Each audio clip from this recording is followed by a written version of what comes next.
सुरुवातीला लोकांनी विश्वास ठेवला होता का म्हणजे ब्रँड एवढा होऊ शकतो भेळचा पण? आपलं चटणी भाकरीसाठी चालू होतं. ब्रँड बनवायचं डोक्यात नव्हतं आणि ब्रँड कळत पण नव्हता तेव्हा. असं माझ्या दोनच ब्रँड माहित होते, एक काय ऍपल आणि जी घ्यायची ती आरोग्य. एवढे दोनच ब्रँड डोक्यात राहायचे तेव्हा. व्यवसाय करताना पैसा कसा मॅनेज केला पाहिजे? त्या ठिकाणी पैसेच लागत आहे. आणि हे जे लोक म्हणते ना धंदा करायला फक्त डोकं लागतं, भांडवल नाही लागत, यांच्यापासून कृपया लांब राहावं. धंदा करायला भांडवलच लागतं, ते भांडवल ऑपरेट करायला डोकं लागतं. नमस्कार मित्रांनो, बोलून टाकरे पॉडकास्ट मध्ये तुमचं स्वागत आहे. तर आज आपल्याकडे गेस्ट आलेले आहेत निकेतन हासे, ज्यांची भेळ पूर्ण आळंदीमध्ये खूप फेमस आहे आणि त्यांनी खूप शून्यातून त्यांची सुरुवात केलेली होती. तर निकेतन दादा, तुमचं स्वागत आहे बोलून टाकरे पॉडकास्ट मध्ये. धन्यवाद. तुमचं थोडंसं इंट्रोडक्शन द्या. माझं नाव पूर्ण निकेतन अरुण हासे, पण मला हासे पाटील म्हणूनच ओळखलं जातं. माझ्या व्यवसायावरून माझी ओळख आहे. आणि चरोली फाटा, आळंदी जवळ जे चरोली फाटा नावाचं चौक आहे, तिथं माझा व्यवसाय भेळीचा आणि फरसांचा. सर्वप्रथम तुम्ही भेळ व्यवसाय कधीपासून चालू केला? जेव्हा माझी 12वी झाली तर तेव्हा लातूरला गेलो होतो मी. RCC क्लासेस आता पुण्यात पण आहे. तर तिथं माझा 50 मार्कांवरून कट ऑफ हुकला होता नीट एक्झामसाठी MBBS.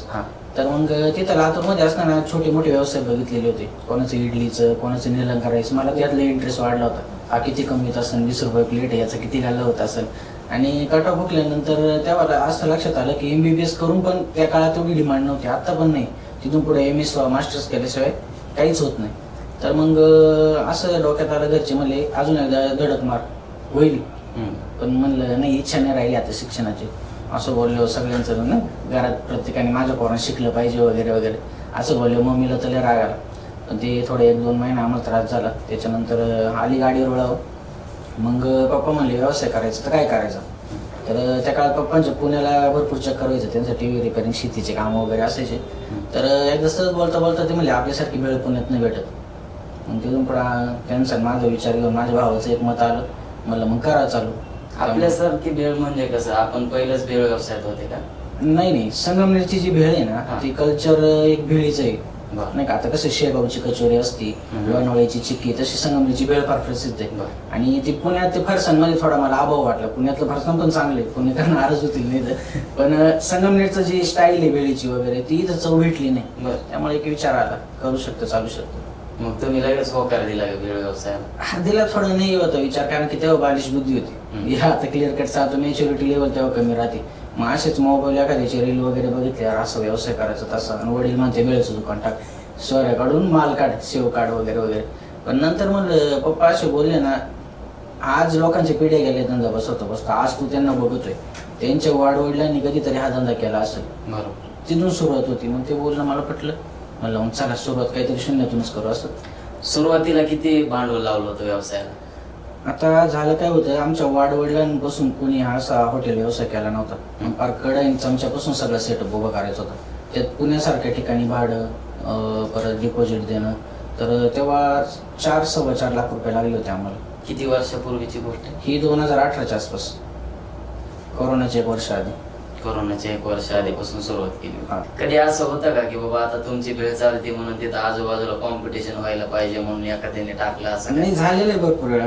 आमच्या गावाकडून झालेले काही जण. एवढं मोठं पुणे, त्यांनी माझ्याच रोडला एखादं दुकान टाकलं होतं. झाल्या त्या गोष्टी त्यांनी बंद वगैरे केलं. एवढं सोपं पण नाही जात. म्हणजे मी असं म्हणत नाही मला जमलं, पण टाकलं केलं असं नाही. पेशन्स लय महत्वाचे. त्यात मी कोरोना पण जगलोय. कोरोनाच्या वेळेस पण व्यवसाय जगलो.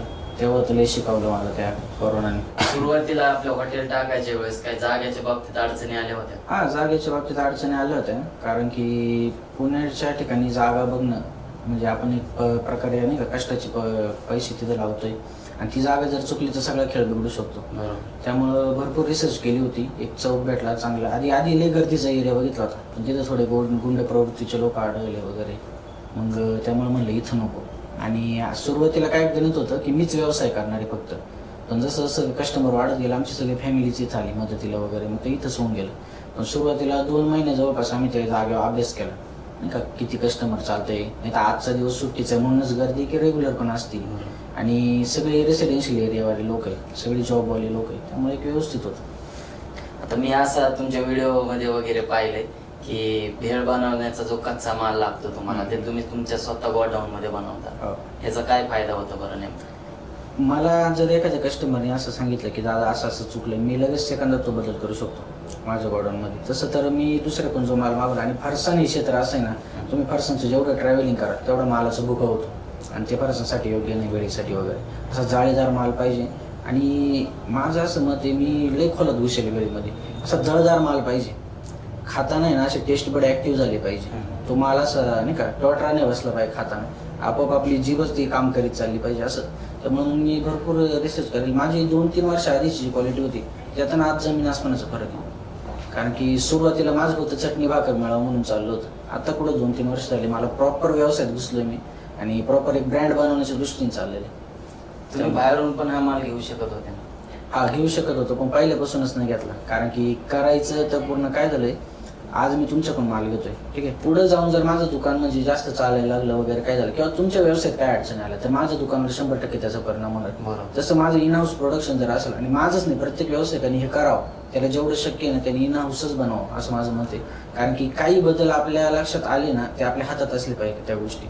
मला आज वाटलं ना की हे चुकलंय, लसूण शेवाचा जो लसूण आला तो गावठी नसून साधा आला, यावेळेस साधा आला तर तो जास्त टाकायला लागला, हे मला लगेच क्लिक झालं. मी लगेच तिकडे फोन करून सांगू शकतो असं असं प्रमाण बदलावर का. आता मी जर काही त्या ब्रँडचा माल विकत असलो, सपोज माझं फरसाणचं आहे आणि एखादा ब्रँड आहे, त्यांनी मला माल पाठवला, कस्टमरची एखादी कंप्लेंट असली, त्या ब्रँडवाला ऐकून पण घेत नाही आपल्यासारख्या रिटेलर्स. बरोबर. हां, तेच जर कस्टमर मीच आहे ना दोघं, तर मला जी काही गोष्ट सांगितली मी सेकंदात बदलू शकतो. आता जे तुमचं गोडाऊन आहे बरंच मोठं दिसतंय, ते तुमचं स्वतःच आहे का भाड्याचं? ते जेव्हा व्यवसाय झाला ना, म्हणजे जेव्हा खरी मॅच्युरिटी आली व्यवसायाची, मी आधी लेवलवर होतो, आणि खरी जेव्हा मॅच्युरिटी आली, व्यवसाय काय असतो, तो जगवायचा कसा, व्यवसायासाठी जगणं असतं. मला आधी असं वाटायचं की व्यवसाय करून हाऊसमौज करता येते, अजिबात नाही करता येत. आज कोणी पॉडकास्ट बघत असं अजिबात नाही करता येत. हा, ते स्वतःच आहे. ते कधी खरेदी केलं बरं? व्यवसाय हा जगावा लागतो, आणि तुमचं आयुष्य 0 असते. तुम्हाला व्यवसायाचं आयुष्य वाढवायचं असतं.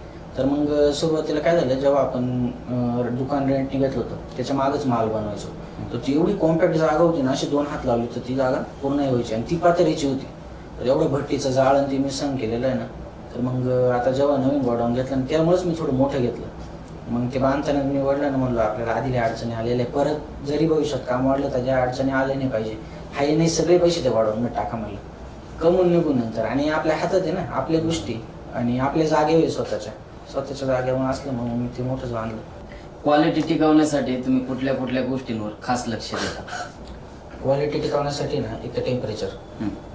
जर उन्हाळा चालू आहे ना, आम्ही मोकळा काउंटरला माल टाकतो, उन्हाळ्याने काय माल साधारत नाही. पण हिवाळा असला ना, एक वेळ जर दिली, कंटिन्यू कस्टमर चालू आहे, ठीक आहे, पण जरी एक वेळ दिली, थोडा 2 मिनिटाचा जर गॅप असला काउंटरवरच्या माणसाला, तो लगेच पिशवी गुंडाळून ठेवणार, जेणेकरून माल, मी जे म्हणतो ना माझ्या रेलमध्ये, बाहेर ऊन असो, वारा असो, पाऊस असो, पाटलांचा माल एकदम कडकच राहणार. हे कारण आहे त्याचं, माल साधायला नाही पाहिजे. दुसरी गोष्ट म्हणजे 1 ना 1 ग्रॅम मोजून पाहिजे. म्हणजे मी आज जवळपास सांगतो तुम्हाला, 5 वर्षापासून जे माझं गणित आहे ना, प्रमाण म्हणजे थोडं इकडे तिकडे होतं, पण मोजूनच. मला नाही वाटत कोणत्या भेळीवाल्या चिवड्याला मीठ मोजून घेत असेल. चिवड्याला मारताना ते चिवडा जेव्हा बनवतो आपण, मीठ मारतो, चाळतो, तर ते मीठ परत उरलेले एक्स्ट्रा मीठ खाली पडतं. जे मीठ खाली पडतं त्याचं सुद्धा माझं वजन फिक्सच असतं, म्हणजे ते तेवढं पडणारच. म्हणजे ते काय मोजून घ्यायची गरज नाही मला, पण मला माहिती एवढा आकडा आला ना, एवढ्या बॅचला पडतंच. माझं सगळं बॅचचं काम असतं, बोगस व्यवहार काहीच नाही. आणि मी ठीक आहे, माझा माझा हात बसलेला आहे, पण मी असं कधीच वाऱ्यावर जात नाही, जमलं चल टाक मिरची टाक हाताने, असं अजिबात नाही. प्रॉपर काटा म्हणजे काटाच. प्रत्येक काटा तुम्ही लिहून ठेवलेलं घ्यायचं, तेवढंच पडलं? लिहून नाही ठेवलेलं. काय होतं, माणसं बदलत असते, ते गोष्टी आमच्या घरच्याच आणि माझ्या डोक्यातच फिक्स आहे, सगळं फिक्स आहे असं आहे. आणि प्रमाण नाही सांगत मी कोणाला, बरोबर, काही गोष्टींचं असं. ठीक. म्हणजे तुम्ही तुमच्या डोक्यात ठेवलेल्या घरच्या लोकांनी कोणाला रेसिपी सांगायची नाही, काहीच नाही सांगायची. रेसिपी ठीक आहे, पण जे प्रमाण आहे ना ते महत्वाचं असतं, आणि कोणता माल वापरतो ते महत्वाचं. बरोबर. आता मार्केटमध्ये भेळचे खूप जास्त वेगवेगळ्या प्रकारचे नाही का चालू आहे भेळ, तर तुम्ही तुमची भेळ वेगळी ठेवण्यासाठी काय बरं गोष्टी करता? भेळ आहे ना, जेव्हा संगमनेर मधून मी इकडे पुण्याला आलो, संगमनेरच्या भेळमध्ये शेव, चिवडा, पापडी, डाळ, मसूर, शेंगदाणे, बस एवढे 5 आयटम असते. इकडे आल्यानंतर कळालं की भेळमध्ये ठीक आहे तेवढे 5 आयटम ठीक आहे, पण फरसाणमध्ये थोडं वाढवायला लागलं. मला नवरत्न फरसाण, तिरंगा फरसाण, लसूणी फरसाण अशी नावं ऐकायला आली. मी कधी ऐकलेच नाही ते नाव. संगमनेरमध्ये नाहीचे, मग 5-6 महिन्याची ट्रेनिंग घेऊन आलोय. पण मग नंतर असं लक्षात आलं की थोडे आयटम वाढवायला लागतील. मी काठी शेव, भावनगरी मसाला शेव असे 1-2 शेव वाढवले, लसूण शेव, आणि ते लोकांना आवडलं. आज पण माझ्या काउंटरमध्ये असा एक पण माल नाही की तो सिंगल विकत नाही, तो फक्त फरसांमध्येच जातो असं काहीच नाही. म्हणजे प्रत्येक मालाला एवढी चव आणली ना, गाठी शेव पण मोकळी नाही तर लोक पावशेर, अर्धा किलो, 1 किलो प्रत्येक आयटम नाही त्या डाळ मसूर सहित प्रत्येक आयटम नाही त्या. असं बोगस मी काहीच नाही ठेवलेलं, चल हे जातंय वजनात जातंय म्हणून टाकलं असं नाही. प्रत्येक मालाला त्याचा काहीतरी दर्जा आहे असं ठेवलेलं आहे. आणि मी ती ऑथेंटिसिटी पण मेंटेन केली. फरसाण म्हणजे कल्चर असतं किती झालं तर मग संगमनेरचं मी नाव इथं आणलंय ना, मी इथलाच नाही झालो पाहिजे पूर्ण, थोडं मी इथलं अडॉप्ट केलं पाहिजे इथल्या माणसांना खुश करण्यासाठी, आणि थोडं मी संगमनेरचं आणले ते पण मला टिकून धरायचं. मग मी भेळ आहे अशीच ठेवली, फरसाणमध्ये थोडे बदल केले, आणि फरसाणमध्ये मग मिसळ फरसाण आणि आपलं रेग्युलर फरसाण एवढे 2च प्रकार ठेवले फक्त असं. आणि कस्टमरला पाहिजे दादा मला शेव थोडी जास्त द्या, पापडी कमी द्या, मला लहान मुलांना घ्यायचे, त्यांच्या हिशोबाने कस्टमाइज करून ते नेऊ शकताय. पण हे तिरंगा, नवरत्न याच्यात नाही घुसलं मी, लई व्हरायटी नाही वाढवलं, कारण ते एक कल्चर मेंटेन करायचंय. बरोबर, ते महत्वाचं आहे. तुम्हाला कधी अशा ऑफर्स येतात का, आता तुम्ही तुमची भेळ बनवता, एवढं कस्टमर आहे तुम्हाला, तर बाहेरचे भेळवाले म्हणतात का तुमचा कच्चा माल जो बनवताय तो आम्हाला द्या? हा, भरपूर म्हणते, आणि त्यांचं काम पण आहे ना, कारण ते ऑलरेडी दुसऱ्याकडून घेत असते, मग त्यांना वाटतं दादाचं अजून चांगलं आहे. पण मी शक्यतो बाहेर माल देत नाही. मी त्यांना हे सांगतो, आता मी ठीक आहे 300, 400 किलोची ऑर्डर असते शेट, तरी मी घेत नाही. त्याचं कारण असं आहे, इथून माल पाठवलं, मला माहिती माझा माल बेसनचा आहे, तो एकदम नाजूक आहे, तो इथून पाठवल्यावर येणार व्यवस्थित येणार नाही, तिथपर्यंत जाऊच तर भुगा होणार आहे, मग समोरचा माणूस नाराज होणार आहे, तुम्हाला काय बोलणार नाही, ठीक आहे, त्याला माहिती भुगा होणारची, पण तरी मी माल देत नाही. उद्या त्याने एखाद्या गिरायकाला सांगितलं हासे पाटील कोण माल आलाय, तो म्हणा यार नगरमध्ये जर एखाद जण म्हणला आईल्या नगरमध्ये की हासे पाटीलचा माल जाहिरात लय भारी, इथपर्यंत वस्तूवर भुगा होतो, असं नको व्हायला, मी बाहेर कोणा माल देत नाही शक्य. तुम्ही मग असं जर बाबा बिझनेस वाढवायचा दृष्टिकोनाने जर पाहिलं तर तुम्ही स्वतः पण त्यांना पोहोचवू शकता? मग पोहोचू शकतो, पण मग ते फ्रँचायझी मॉडेल मध्ये आलं, त्या गोष्टी माझ्या फ्रँचायझी. आज मी माल पोहोचवतो ना, मी माझ्या नावाने पोहोचवलं पाहिजे, ठीक आहे, मी माझ्या नावाने माल, आणि मी तो पण माझ्या नावाने विकत असला मग हे सगळ्या गोष्टी शक्य. मी आज त्याला माल देतोय, तो त्याच्या नावाने विकतोय, मध्ये काय गोष्टी घडते याच्यावर माझा कंट्रोल नाही. बरोबर, माल मी जर देतोय ना, प्रॉपर एक सिस्टम सेट पाहिजे, असा माल तिथपर्यंत गेलाच पाहिजे, तर त्यात मजा आहे असं. आणि त्या गोष्टी पुढे आहे, व्यवसाय वाढवायचं म्हणलं त्या गोष्टी पुढे करायलाच लागणार. मी म्हणलो तुम्हाला, मी आता चटणी भाकरी होतो फक्त, आता कुठेतरी ब्रँड बिल्डिंग मध्ये आलोय असं, आता कुठेतरी चांगल्या लोकांना बघतोय, त्यांच्याकडून काही गोष्टी शिकतोय. कच्चा माल निवडताना बेस्ट क्वालिटी कशी बघता बरं? कच्चा माल आहे ना, जसं काय आता बेसनचं उदाहरण घेऊ, सुरुवातीला आम्ही इथं आलो ना, मी आमच्या शेतीतले जे हरभरे तेच एखाद्या चांगल्या मिलमधून दळून घ्यायचो, पण नंतर जसं कस्टमर वाढलं आमच्या हरभरेच कमी पडायला लागले. मग आजूबाजूकून जर घेतलं तर क्वालिटीमध्ये बदल यायला लागला, प्रत्येकाची व्हरायटी वगैरे राहते हरभऱ्याची. मग अशी वेळ आली का काहीतरी सेट करायला लागणार. आज तुम्ही रील बघत असाल, दुकानात जो बोर्ड आहे सगळे घरगुती बेसनमध्ये बनवलं जातं, मी व्हिडिओमध्ये म्हणतोय मी हिरा बेसन वापरतोय, बोर्ड जुना आहे, मी ऑलरेडी घरचं बेसन वापरलेलं आहे, पण एक टाइम असं येतो की माल कमी यायला लागतो. मग मार्केटमध्ये आपल्या थोडीच तोड काय, 2 नाव समोर आले, सम्राट आणि हिरा, त्यातलं हिरा मला चांगलं वाटलं, आणि 7 वर्ष झाली आज हिराच वापरतोय. त्यामुळे मला तुम्हाला सांगतो, हप्त्यावर 2 ते 3 काल मोकळे येते की शेट आमचं बेसन वापरा, आमची काशी टेक्नॉलॉजी तशी. मी म्हणतो दादा मस्त तुझं बेसन चांगलंय, पण माझं ते नाव होतं ते आलंय ना, ते हिरामुळे झालंय, बरोबर आहे की नाही, मी तेच वापरणार असं. तुम्ही रील्स वरती कधीपासून सक्रिय आहात? रील्सला मला आता 4-6 महिने झाले असतील फक्त. त्या रीलचा विषय असा होता, मी भरपूर जणांचे व्हिडिओ बघत होतो, तर मला असं वाटायचं करावं, 1-2दा व्हिडिओ बनवला होता बरं का, कंटिन्युटी नव्हती, आणि असंच चालू 100-150 व्ह्यूज. पण मला असं मोबाईल टाइमपासमध्ये बघत असतोय, मग असं वाटलं यार 4 वर्षानंतर असं नको वाटायला की ट्राय केलं असतं झालं असतं, ती फिलिंग लय घाण असते माझ्यासाठी, तर लय घाण, पश्चात्ताप नकोय मला. एक तर मी केलं, मला जमलं नाही, ते माझ्यासाठी चांगलं आहे, चल तू केलं, तुझ्यासाठी ती गोष्ट नव्हती, तू त्या गोष्टीसाठी नव्हता. पण यार सारा ट्रायच नाही केलं असतं तर झालं असतं. या पोराचा व्हिडिओ बघ, साधा व्हिडिओ बनवला तरी एवढे व्ह्यूज आहे, बरोबर. मग म्हणून मी ट्राय केलं, आणि मला आता चांगलं आठवतंय 22-23 व्हिडिओ झाले, आणि फॉलोअर 15 होते. 23 व्हिडिओ, फॉलोअर 15, तरी पण एक डोक्यात आकडा होता, म्हणजे 50-60 व्हिडिओ ना आपल्या बघायचं नको, टाकीत राहायचे. मी एक व्हिडिओ चालला, तिथून पुढे थोडी गॅरंटी आली, आणि चांगले लोकांचे फोन यायला लागले, जे खरे व्यवसाय की माझ्यासारखे, दादा तुम्ही काय करता नाही का, मग ते त्यांच्या काही गोष्टी सांगितल्या, आम्ही आमच्या सांगितल्या, ते एक नेटवर्क बनवलं. नंतर मग मला असं वाटलं की कनेक्शनसाठी यायला चांगले, नुसतं व्ह्यूजसाठी नाही, हे कनेक्शन प्रॉपर. आज मला कोणाला बोलायचंय ना, माझ्या त्याचं कॉन्टॅक्ट नाही, नंबर नाही, मी एवढ्या लांब जाऊ नाही शकत, त्याच्यासाठी हे फार महत्वाचं आहे. आज मी कोणाला मेसेज केला त्याचा मला तिकडून रिप्लाय येतो, लगेच नंबर घेऊन आपलं बोलणं होऊ शकतं. बरोबर, असं व्यवसायाच्या दृष्टिकोनाने सोशल मीडियाचं कनेक्शन म्हणजे ते एक फोन डायरी झाली माझ्यासाठी. इंस्टाग्राम म्हणजे माझ्यासाठी एक फोन डायरी, मी कोणाला पण मेसेज करून त्यांचा नंबर घेऊ शकतो, त्यांच्याशी कॉन्टॅक्ट करू शकतो. सोशल मीडियावरती आलते तेव्हा सुरुवातीला कॅमेरा समोर बोलायची भीती वाटत होती का? भीती नाही, लाज वाटत होती. कोणी काय म्हणलं होतं का? नाही म्हणलं नव्हतं बरं का, हाय चाळे हाय लहानपणापासून चाळे अंगात. हा. पण असं कॅमेरा कधी फेस नव्हता केला. पहिला व्हिडिओ बनवला, मला कॅमेरामॅन दाखल म्हणला काय आहे, मला उलटीवर राहिलं म्हणलं बघू कसं बोलताय कसं काय करताय असं तसं. पण काय नाही म्हणलं चला बोलणारे लय जण, प्रत्येकाचा चष्मा बघायचा वेगळा आहे. माझ्याकडे कोणी चांगल्या दृष्टीने बघत असेल, कोणी वाईट दृष्टीने बघत असेल. आपलं टाकायचं काम आहे, सगळेच आपल्याला चांगलं म्हणतील. संतांना नाव ठेवलेलं तर आपण कोणी. बरोबर. मग मी टाकीत राहिलो, म्हणलं जे होईल ते होईल. आणि खरंच काही चांगले मेसेज यायला लागले जेव्हापासून मग थोडा कॉन्फिडन्स बिल्ड झाला. म्हणलं चला आता कंटिन्यू करायचं आपल्याला. आपला स्वतःचा व्हिडिओ बघताना काय वाटतं बरं सगळ्यात वाईट आपल्यालाच? हा व्हिडिओ लोकांना आवडू कसं करायला एखादा व्हिडिओ जर मला चालला ना अरे काय येत नॉर्मल तर बोललोय मी, पण काही गोष्टी ना माझ्या रिलेट करते समोरच्या, कारण त्याने ते भोगलेलं असते. आता काही उदारीच्या गोष्टी झाल्या, काही व्यवसायाच्या माझ्या चुका झाल्या, अरे दादा मी पण केली होती बरं काही चुक रिलेट होतं.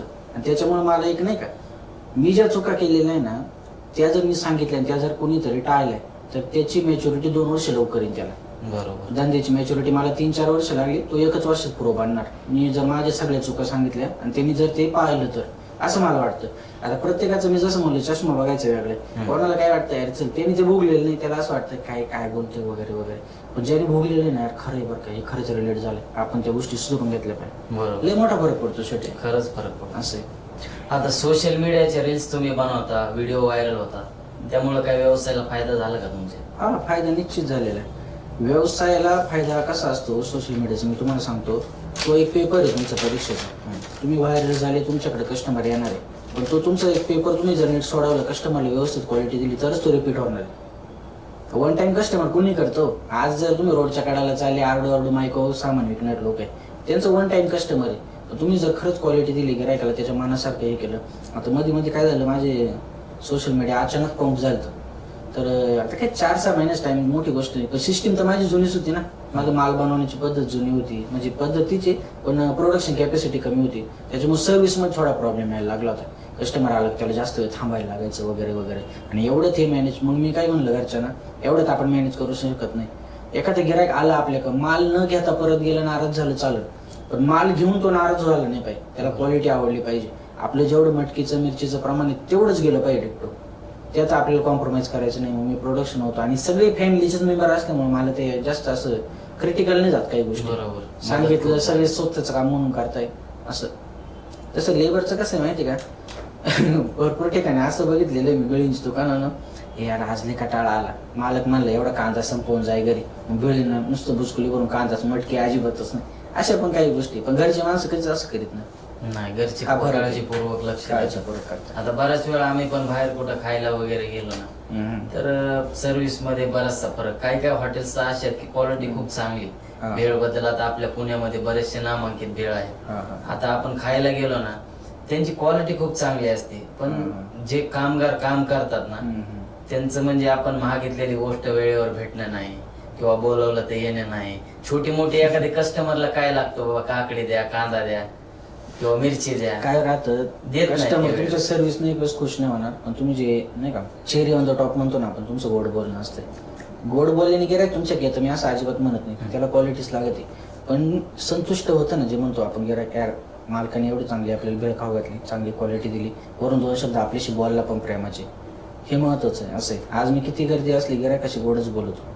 असं आता काउंटरच्या बाहेर येऊन एखाद्याची फोटो काढणं शक्य होत नाही, कारण की मी जर फोटो काढायला गेलो एखाद्या दिवशी गर्दी असली, मला म्हणते दादा भेड्या द्या ती पटकन. माझ्याकडे स्टाफ वगैरे नाही ना, काउंटर घरचेच माणसं आहे, तुम्ही फोटो काढीत बसली इकडे गर्दी झाली असं होतं. त्याच्यामुळे एवढं बाहेर येऊ नये, पण प्रत्येकाशी गोड बोलणे माझं, प्रत्येकाशी कोणी बाहेर भेटलं हात मिळवणे.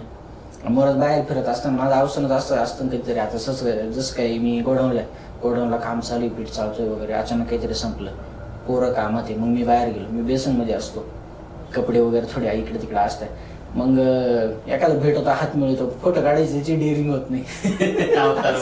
असं पण मी राहतो नॉर्मल, मी पहिल्यापासून ठरवलंय ना, जसं आपलं आहे ना. आता मी जेव्हा चालू केलं ना सोशल मीडिया, मला एक जण काय म्हणला, तुझे व्हिडिओ चालत नाही ना, मी ते ना काय सांगितलं 22-15, तर तू काय कर असं दाखव तू गरीब ब्रँड आहे, सिंपती हे कर. मला अरे काय करायचंय, ठीक आहे. मी तेव्हा पण 3 टनाचा माल विकायचो शेट महिन्याला, 3 टनाचं प्रोडक्शन म्हणजे 3000 किलो माल तेव्हा विकायचं.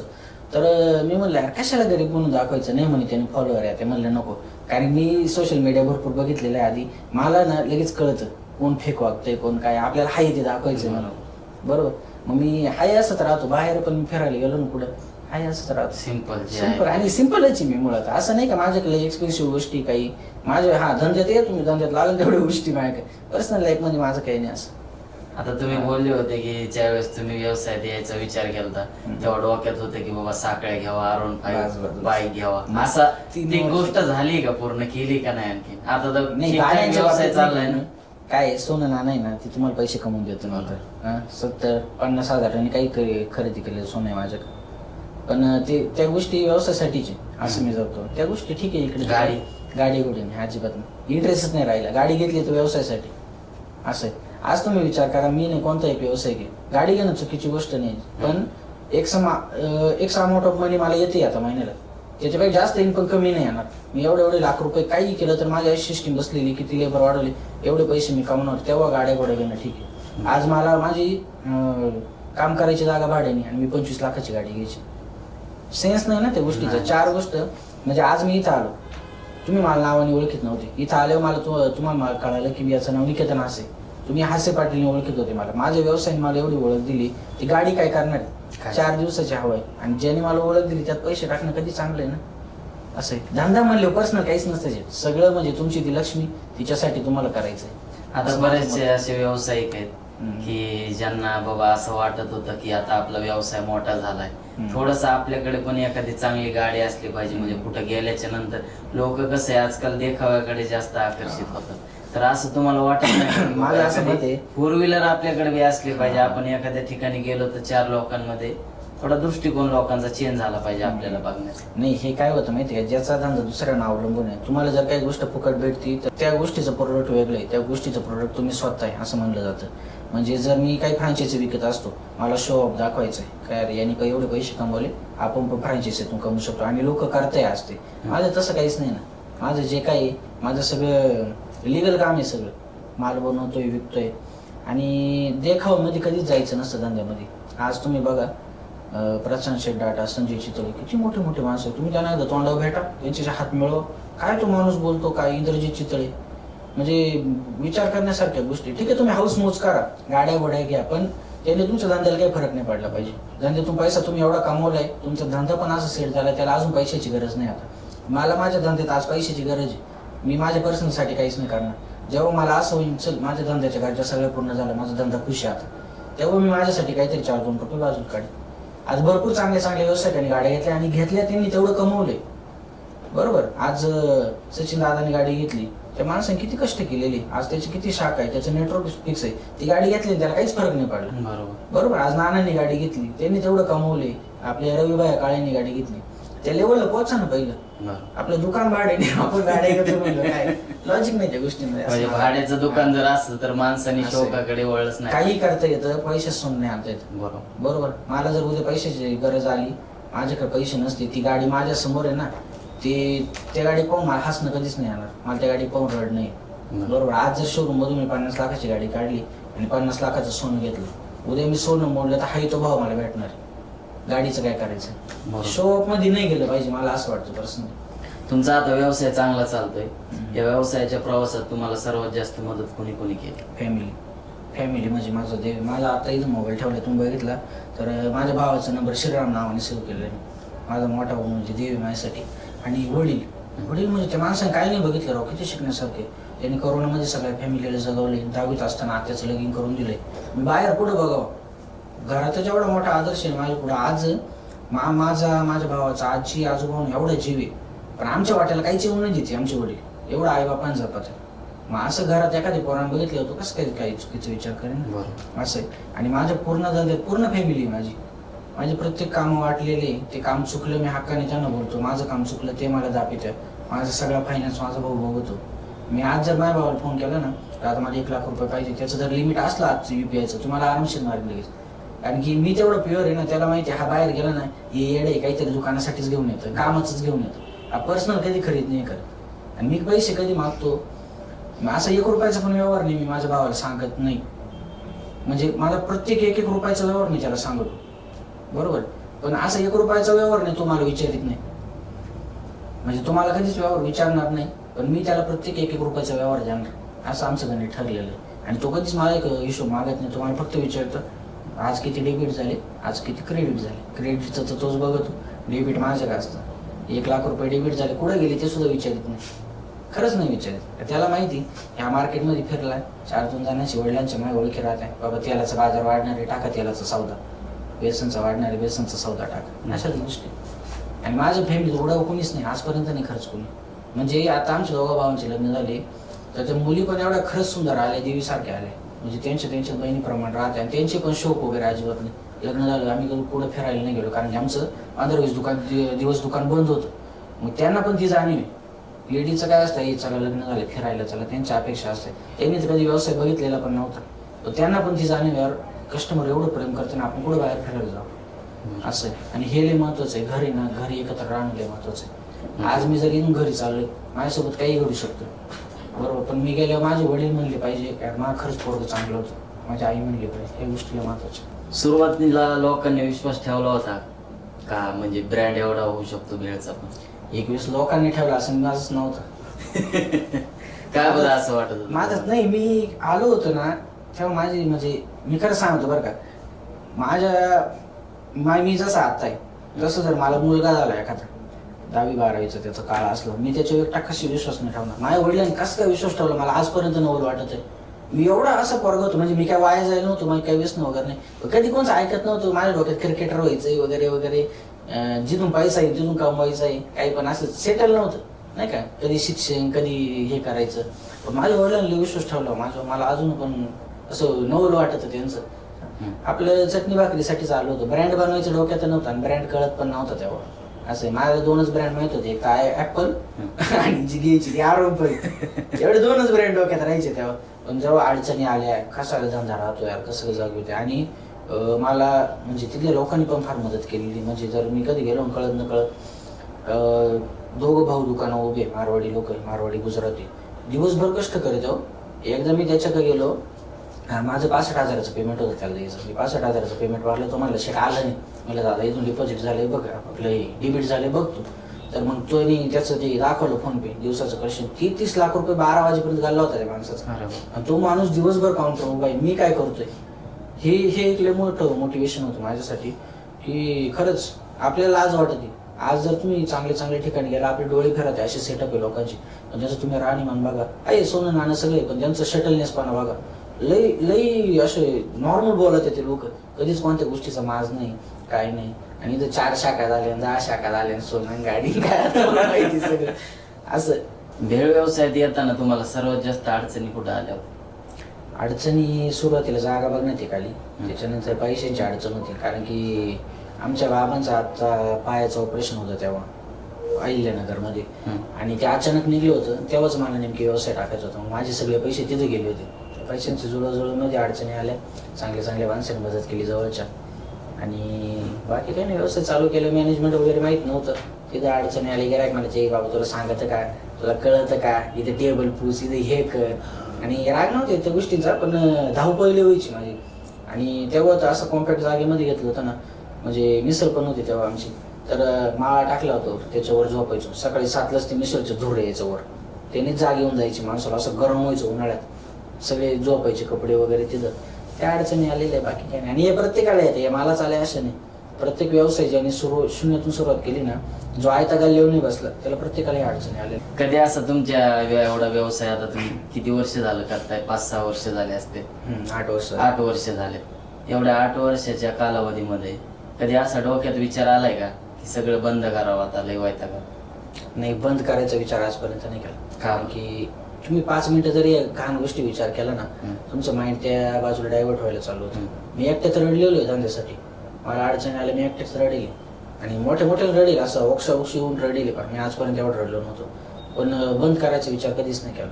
का रडले होते बरं? अडचणी धंद्यातला, लेबर पाणी नाही, काय नाही, एखादं कस्टमर बोलून जायचं. सुरुवातीला आपण थोडं एवढे पुरव होतो, मस्त शिकून आलो होतो, स्किल होतं हातामध्ये, पण ते सर्व कसं करायचं काय वगैरे काहीच माहित नव्हते. काही गोष्टी फरची पुसायची आपणच, कांदा आपणच कापायचा, सगळे काम आपणच करायचे, आणि गिराईक लय जोरात होते तेव्हा पण. मग त्या अडचणी यायच्या. मग कधी एखाद्या व्यापाऱ्याचं पेमेंट थकलंय, कधी भाडं थकलंय, अडचणी मी जे म्हणतो ना आर्थिक व्यवहार क्लिअर ठेवायचे, हे मी तिथूनच शिकेले. व्यवसाय करताना पैसा कसा मॅनेज केला पाहिजे? रिइन्व्हेस्ट लय महत्वाचं आहे पैसा. म्हणजे मी तुम्हाला जे म्हणलं ना, गरज म्हणून गोष्टी घ्यावा. आणि काही अमाऊंट आहे ना तुम्ही एक तर बाजूला ठेवा. तुम्ही फॅमिलीसाठी जसं इमर्जन्सी फंड ठेवते तसं व्यवसायासाठी पण ठेवायचं. मी जे म्हणतो ना, आज मी बाहेर गेलो, मला एखाद्या ठिकाणी आवडली एखादी गोष्ट, मला 4 व्यापाऱ्यांकडून कळाला आज तेलाचे बाजार वाढणार आहे, मी लगेच सौदा टाकून देणार. त्या ठिकाणी पैसेच लागत आहे. आणि हे जे लोक म्हणते ना धंदा करायला फक्त डोकं लागतं, भांडवल नाही लागत, यांच्यापासून कृपया लांब राहावं माणसाने. धंदा करायला भांडवलच लागतं, ते भांडवल ऑपरेट करायला डोकं लागतं, हे लय महत्वाचं आहे. आणि तुमच्याकडे भांडवल आहे, तुम्ही नीट ऑपरेट नाही केलं तर तिथं अडचणी होऊ शकतात. कमी भांडवलमध्ये पण ऑपरेट करता येतं. ठीक आहे, आता जसं काय मला 30 कट्ट्यांची गरज आहे, पण आज माझ्यात पैसे कमी, 15 कट्टे आणून तो माल जर मी पटकन विकला तर पुढचे पैसे माझ्याकडे तयार होते. हे असं मॅनेज करता आलं पाहिजे. आणि रिइन्व्हेस्टमेंट लय महत्वाची धंद्यामध्ये. तुम्ही एकतर त्याचा पैसा बाजूला ठेवा धंद्याचा, तो तुमच्या हक्काचा नाही. धंदा तुमचं चालवणं काम आहे, तुम्ही त्याची सॅलरी म्हणून तुमचं घर चालवित आहे. त्याचे पैसे तुम्ही गाडी घ्यायची वगैरे तुम्हाला अजिबात अधिकार नाही, आज तरी नाही. जेव्हा तुमचा धंदा लय मोठा होईल तेव्हा तुम्ही या गोष्टी करू शकता. भाड्याच्या जागेत जर व्यवसाय असेल तर महिन्याचं बजेट कसं लावता बरं? पहिलं म्हणजे भाडं. बरोबर, तुमचं जसं सेल होतं, जसं काय आज एखादं दुकानदार आहे त्याचं 10-12, 15-16 असं सेल होतंय, त्याचं ॲव्हरेज जर महिन्याचं निघलं, जर 12 निघलं, ठीक आहे, तर मग त्यांनी गणित असं करायचं की त्याला 8,000 रुपये मिळते. जो 4,000 आहे ना तो धंद्यासाठी इमर्जन्सी फंड ठेवायचा. कधी तेलाचे बाजार वाढणार आहे, कधी काही पण होणार आहे, कधी एखादी गोष्ट तुमची बिघडणार आहे, त्या गोष्टींसाठी तो फंड ठेवायचा. इमर्जन्सी फंडला महत्वाचं. याने काय होणार, तुमचं भाडं कधीच थकणार नाही, तुमच्या लेबरचं पेमेंट कधी थकणार नाही, तुमचं घर कधी थांबायचं चालायचं थांबणार नाही. या गोष्टी अशा मॅनेज करायच्या असतात. एखादा व्यवसाय बंद पडण्यामागची कारण काय वाटतं तुम्हाला? व्यवसाय चालू करताना जास्त खर्च करणं. व्यवसाय चालू करण्यासाठी ना मी आज सांगतो, मी आज पण जर पुण्यात आलो, एखादं महागडं ठिकाण असं मला तिथं जायची भीती वाटत. घेऊ शकतो मी, अफोर्ड करू शकतो मी, 1000 रुपयाचा पिझ्झा खाऊ शकतो, नाही पटत मनाला. आपण ॲम्बियन्ससाठी पैसे नाही पे करायचे कधी. यायचं कस्टमर मी म्हणतोय, एखादं फर्निचर चांगलं आहे ना, मला फर्निचरची काय घेणं, तुमची सर्व्हिस चांगली पाहिजे, जेवण चांगलं पाहिजे. सुरुवातीला दुकानदारांनी ही चूक नाही करू. तुम्ही तुमचं, आता मी जेव्हा धंदा करायचो माझ्या ठिकाणी 2 मारवाड्यांचे दुकान होते. एक जण काय केलं, प्रॉपर फर्निचर वगैरे बनवलं, लाखांचं फर्निचर बनवलं, पण त्याच्या दुकानामध्ये माल 4-4 साड्या रॅकला. एकाने काय केलं, साध्या रॅक आणला, त्यांनी पत्राच असं झाकला, मालच तेवढा भरला डायरेक्ट. म्हणजे मालातच पत्रा झाकून गेला. त्याचं तुफान गिरायक चालायचं. गिरायकाला व्हरायटी पाहिजे, कापड दुकानामध्ये झपोज आलं, व्हरायटी पाहिजे, खाद्यपदार्थांमध्ये आलं, तुमची चव चांगली पाहिजे, तुमचं बोलणं चांगलं पाहिजे, स्वच्छता चांगली पाहिजे. असं जास्त खर्च नाही करू. आणि मी जे म्हणलं ना 4-2 रुपये आले तर ती धंद्याची, ते तुमच्याकडे सांभाळायला दिली धंद्याची, ते तुमची नाही. ही फिलिंग मनात पाहिजे. 4-2 रुपये आले, मी लय कमवायला लागलो अशी फिलिंग नको. तो इमर्जन्सी फंड आहे, तुमच्याकडे फक्त सांभाळायला दिलेला. आणि या चुका जर टाळल्या तर तुम्हाला किती आणीबाणी येऊ दे मार्केटमध्ये, तुमचा धंदा जगतो, आरामशीर जगतो. काही सध्या सोशल मीडियावरती बऱ्याचशा गोष्टी दिसतात, त्यातलं एखादं एक्झाम्पल सांगू शकता का? आता कापड दुकानच बघा तुम्ही, माझं कापड दुकान, मला काय माहिती, ते मार्केट मोठं आहे त्याच्यामुळे मला तिथं इंटरेस्ट आहे. कापड दुकानामध्ये आता नाव घेऊन नाही बोलत, पण काही व्यावसायिक असे ना त्यांच्या दुकानामध्ये जा तुम्ही, मी स्वतः तिथं खरेदी करतो, लई तुफान व्हरायटी हो, फुल माल भरले. पण काही जण असे एवढं फर्निचर बनवलंय, लाखांचे बोर्ड आहे, असे 4-4 शर्टाच्या गाड्या राहतात, तेच माणूस काय चूज करणार आहे. नावच मोठं आहे तुमचं, पण काहीच नाही, माल वगैरे काहीच नाही. मग कापड दुकानामध्ये जे ऑफर लावणार आहे ते कचून माल भरत आहे. मला त्यांची ती स्ट्रॅटेजी आवडते. आणि मी स्वतः तसंच आहे, मी आज पण दुकानाला जास्त नाही खर्च केलेला. आता माझा मालक वगैरे सगळे चांगले, पण मला कधीतरी ते काढायला लागणार आहे, मालकांचं काहीतरी दुसरं काम निघणार आहे तिथं, त्या हिशोबाने मी विचार केलेला आहे ना. आता बऱ्याचशा हॉटेल्समध्ये मी जाऊन आलोय, प्रत्येकाचं कस्टमर वाढवण्याची स्ट्रॅटेजी वेगळी. काही लोक ऑफर्स देतात, काही बक्षीस ठेवतात, तसं काय तुम्ही ट्राय केलंय का? आणि त्याच्याबद्दल मत काय आहे तुमचं? मी ना कधीच ऑफरमध्ये नाही घुसलेलो, मला कधी गरज नाही वाटली ऑफरची. आता मी असं नाही म्हणत माझी क्वालिटी नंबर आहे, मला ऑफरची गरज नाही, पण ते तुम्ही ना चालता बोलता पण करू शकता. आता मी काय करायचो आधी, एखादा माणूस माझ्या आलाय, नवीन कस्टमर आहे, त्यांनी माझ्याकडून शेव घेतली, ठीक आहे, मग मी त्यांना म्हणत, दादा ही पापडी पण चांगली बरं का, मी त्याला खायला दिले. आता तेव्हा करोनाचा वगैरे कार होता, मांस वगैरे लोक खात नव्हते डायरेक्ट तेव्हा, मग खायला पण नाही देऊ शकत. मग मी काय करायचो, ते पावशेर शेवमध्ये 2 तुकडे पापडीचे टाकून द्यायचो, त्याचं वजन पूर्ण करून 2 तुकडे पापडीचे. जेव्हा घरी खायला बसतील एखादा तुकडा कोणीतरी खाय घरातलं, पापडी चांगली बरं का, यांची पापडी पण पुढच्या वेळेस आल्यावर मग यार पापडी चांगली, शेव चांगली, बाकीचं पण चांगलं असं. असे थोडे बदल तुम्ही डोकं लावून आपोआप कस्टमर वाढत. तुम्हाला ऑफर लावायची नाही गरज, तुम्हाला फक्त आलेलं गिराईक आहे ना त्याला देवासारखं ट्रीट करा. आणि असं नाही करा, आता मी एकदा व्हिडिओ केला होता, सॉरी चुकलं माफ करा, कोणी कस्टमर असेल तुमचं, आणि मी कस्टमरसाठीच बोललो होतो, या गोष्टी नव्हत्या. काही लोकांनी आम्ही झुकणार नाही, आम्ही वाकणार नाही, अशा गोष्टी नाही. जर तुम्ही एखाद्या ठिकाणी गेला, तुम्ही दुकान टाकलं, ठीक आहे, आता मी जे एरिया धंदा करतो तो एरिया खरंच लय चांगले, सगळे चांगले माणसं आहे. पण तुम्ही जर सिटी एरियामध्ये बघितलं तर तिथं गुंड प्रवृत्तीचे लोक राहतात, ठीक आहे, तिथं मला येणार, त्रास देणार. आता याचा व्यवसाय तुम्ही त्यांच्याशी भांडणार का तुम्ही तुमचं काम करणार? ते त्यांचं काम प्रामाणिकपणे करताय, तुम्ही तुमचं काम करा ना. आणि यात चुकलं वगैरे असं काहीच नसतं. कुठे येड्याच्या नादी लागायचं, आपण असं म्हणून पुढे चालतो ना, हीच गोष्ट आहे तिथं. तुम्ही जर तिथं ऍटिट्यूड दाखवायला गेले, बाबा मी कष्टाने खायला आलोय वगैरे वगैरे, अजिबात नाही, तुम्ही ते धंदा नाही करू शकत. या गोष्टी सांभाळायला लागतात व्यवसायामध्ये. आणि धंदा आपोआप वाढतो, तुम्ही फक्त चव द्या, क्वालिटी द्या. एखाद्या दिवशी चुकलं, तुमचं चुका होऊ शकते, माझ्याकडून आज चुकवते, मी ऑन व्हिडिओ बोलतो, माझ्याकडून एकदा चूक झाली ती मी सुधारवणार, ती परत नाही होऊन देणार. परत पण जर झाली, मला कस्टमर एवढं चांगले मला माफ करेल, फक्त माझ्यात नम्रपणा पाहिजे. जर त्याला म्हणलं चल होऊ शकत नाही, कसं काय ऐकन ना तो.